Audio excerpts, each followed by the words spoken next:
আমার ছেলেকে সুস্থ করা যাবে না কোনোদিন।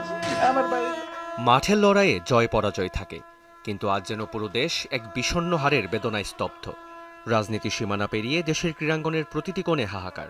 চিরবিদায় নিলেন সাবেক প্রধানমন্ত্রী খালেদা জিয়া। মিরপুর থেকে মতিঝিল, পুরো ক্রীড়াঙ্গন আজ শোকের চাদরে ঢাকা। দেশের ক্রিকেটের অন্যতম কাণ্ডারি তামিম ইকবাল যেন ভাষা খুঁজে পাচ্ছেন না। তার শোকবার্তায় উঠে এসেছে এক গভীর শূন্যতা। দূর থেকে সাকিব আল হাসানও জানিয়েছেন শোকবার্তা।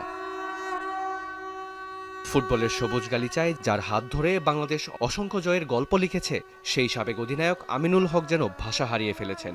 মাঠের রাজনীতি কিংবা মাঠের খেলা, সবখানেই খালেদা জিয়ার সেই স্নিগ্ধ ও অনুপ্রেরণাদায়ী উপস্থিতি আজ কেবলই স্মৃতি।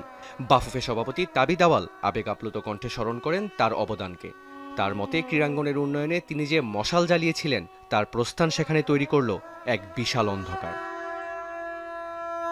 দেশের প্রধান দুই ক্রীড়া সংস্থা বিসিবি এবং বাফুফে পৃথক শোকবার্তায় জানিয়েছেন তাদের বিনম্র শ্রদ্ধা।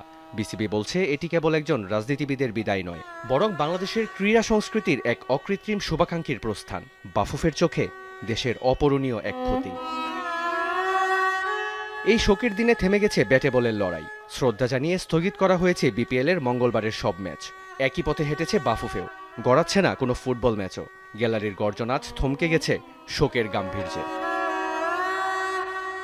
খেলা হয়তো আবার মাঠে ফিরবে, গ্যালারিতে আবারও শোরগোল হবে, কিন্তু ভিআইপি বক্স কিংবা পুরস্কার বিতরণী মঞ্চে সেই পরিচিত উজ্জ্বল মুক্তি আর দেখা যাবে না। ক্রীড়াঙ্গনের প্রতিটি ধূলিকণা আজ অশ্রুসিক্ত নয়নে বলছে বিদায়।